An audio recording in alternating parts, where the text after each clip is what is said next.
when I was 16, I found a magic mirror in my grandmother's basement. That's not a euphemism. And that mirror allowed me to peer into the deep depths of hell. Now, I only used it once because it terrified me to my core. But what I saw that day, it was this week's episode of Let's Get Physical, because wallets are gonna be burning. Oh my god.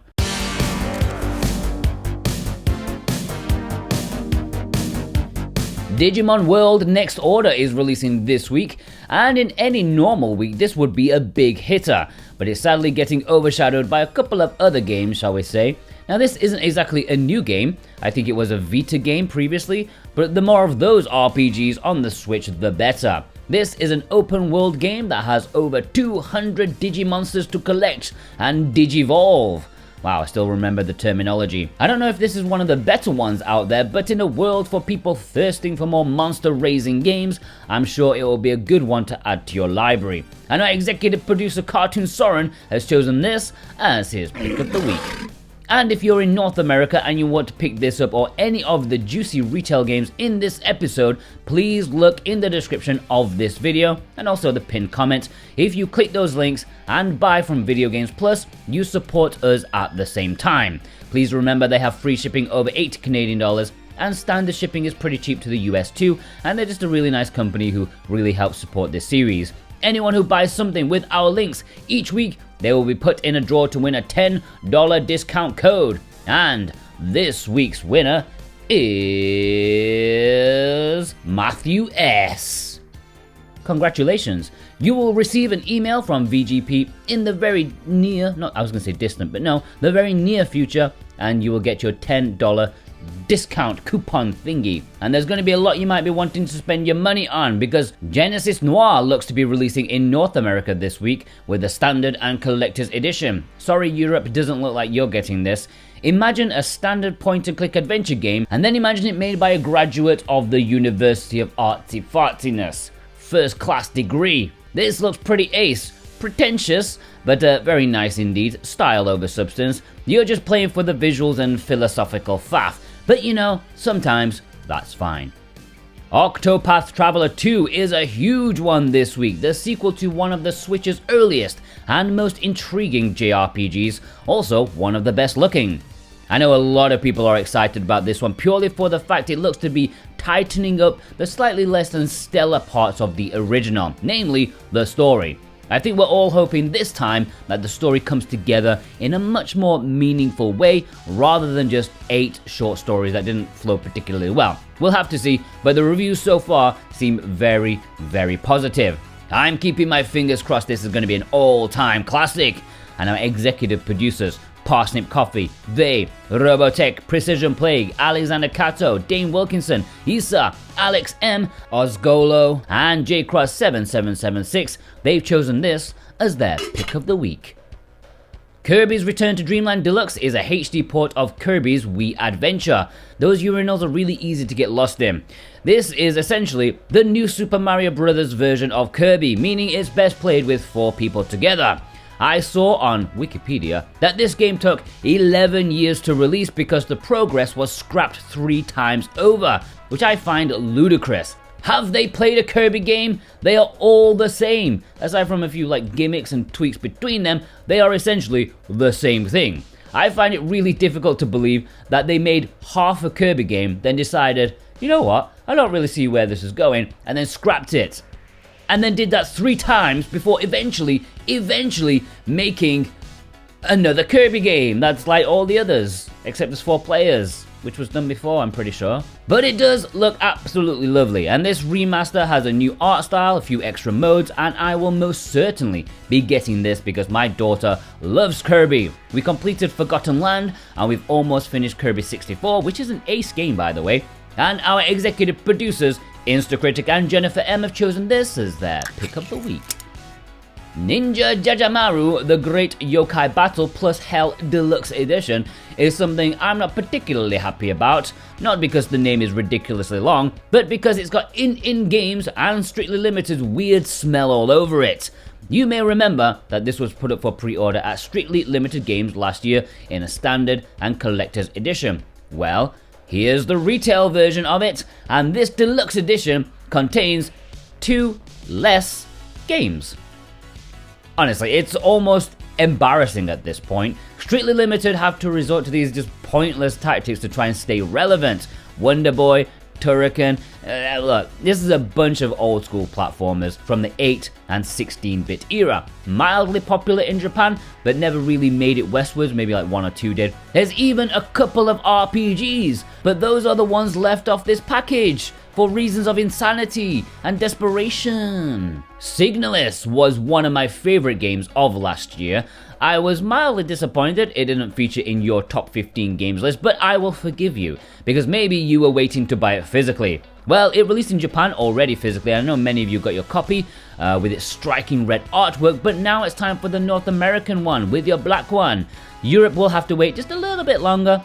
Anyways, this is a fantastic survival horror game, really decent world building, amazing puzzles, and survival gameplay. The story is a bit off, but despite that, it's magnificent. Highly recommended if you like old school Resident Evil. And our executive producer Viz, it's his pick of the week.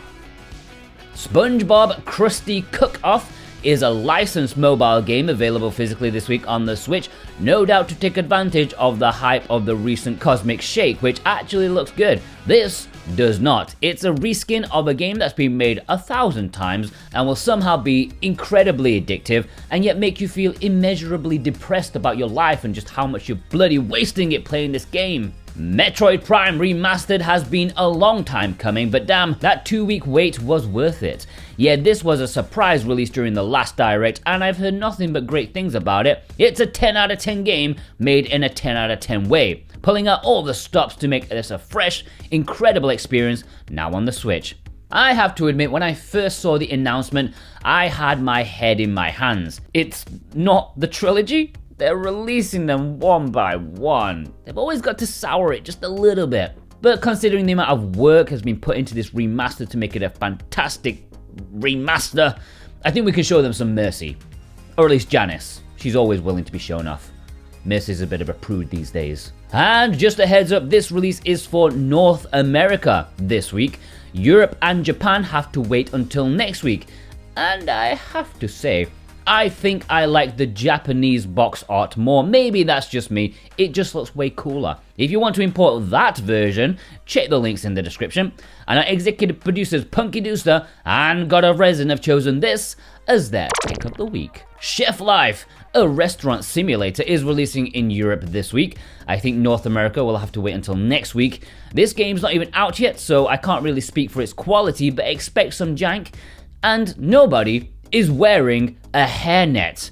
And in the screenshots, I've seen scruffs with beards and no beard net in sight. You may be proud of your facial hair, but your chicken and mushroom soup will not be. My Life Pet Vet is probably releasing in Europe this week. Learn how to become the Harold Shipman of the veterinarian world. Mortal Shell, I'm not exactly sure about this one. I know it got delayed to this date, but I'm still not wholly convinced it's going to make this date either, because it's not really showing anywhere, but I'll mention it anyways. It's Dark Souls, made by a small developer, but not one of those indie games that say they're like Dark Souls. This is actually like Dark Souls, but it's not as good, obviously. Commendable perhaps, but you know, it's got that extra dollop of jank that makes it one for those who are desperate for a game like Dark Souls, but only have a Switch, and you've already finished Dark Souls on the Switch.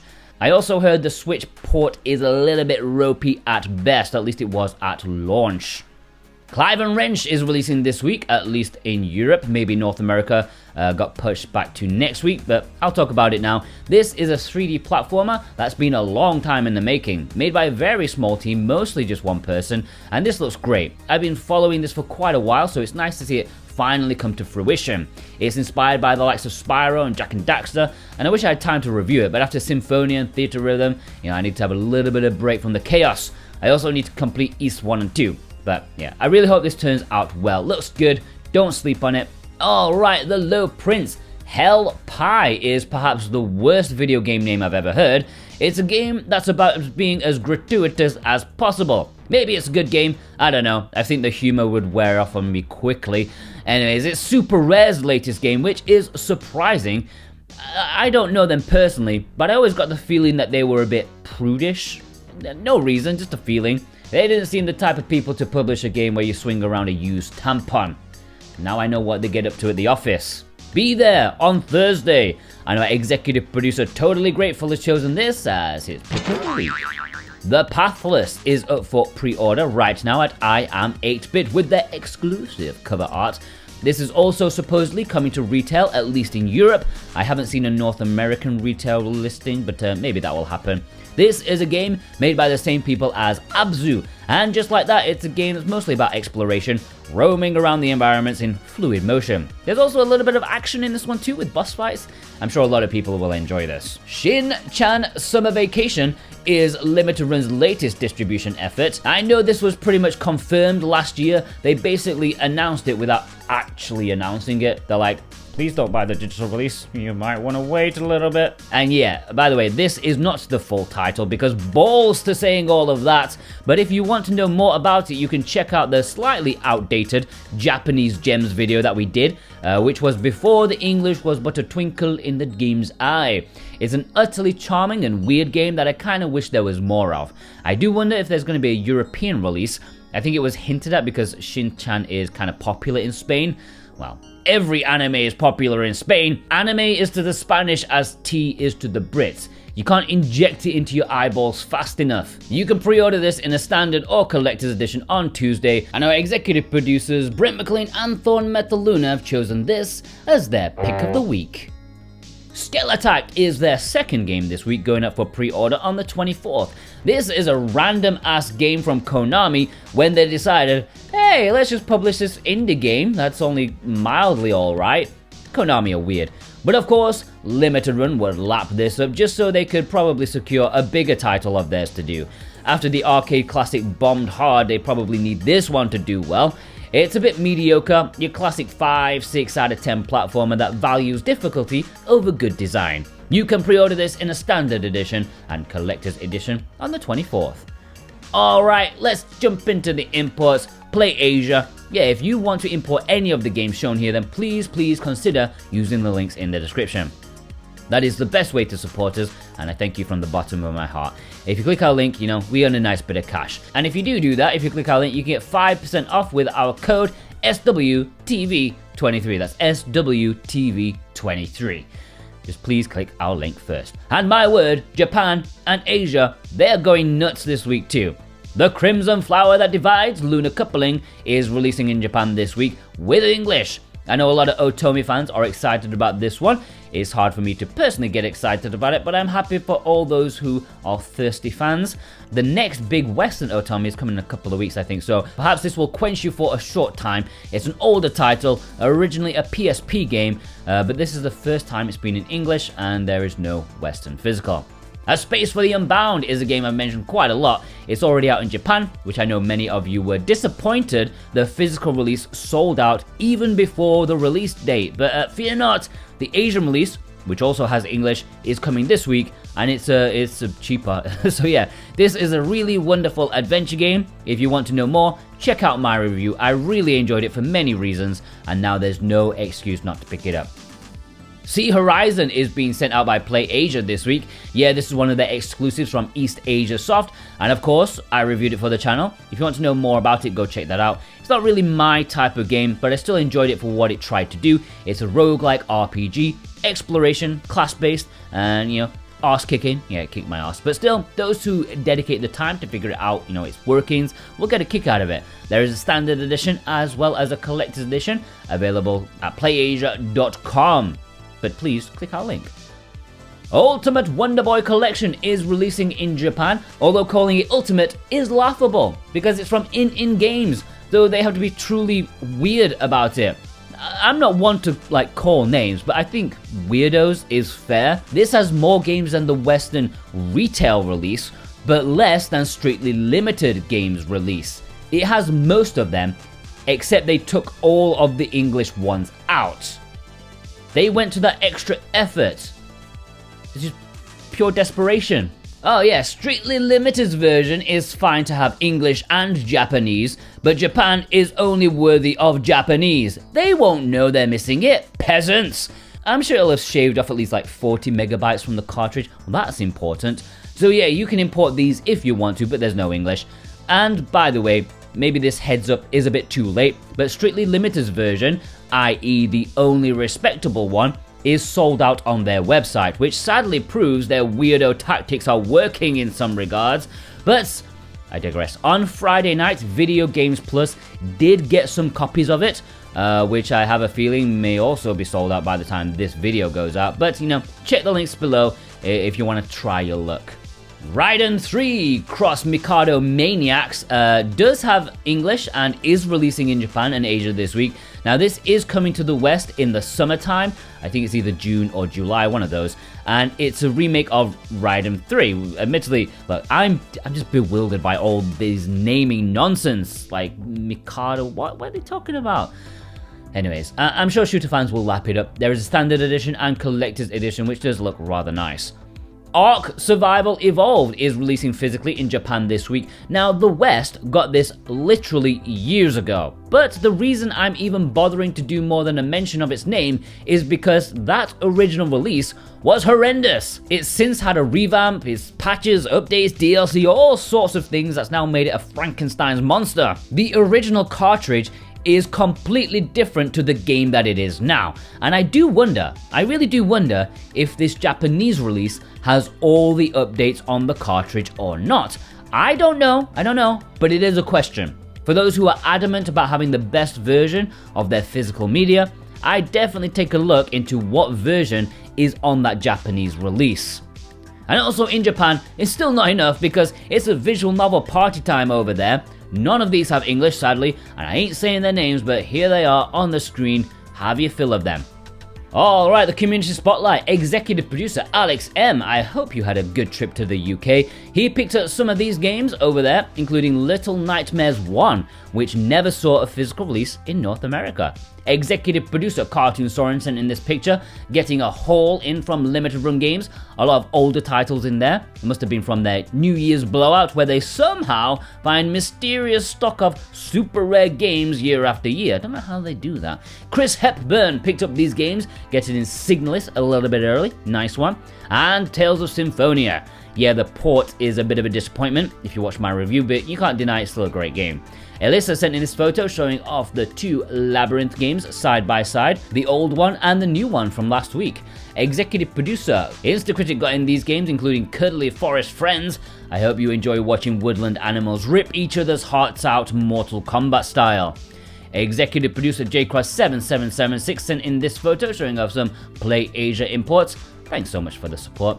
The good old Dragon Quest 1 and 2, that used to be a mega popular import, but I think it sold out for a good while, and then it got to the point that most people had it, so no one buys it anymore. But do, you know? 3 classic games.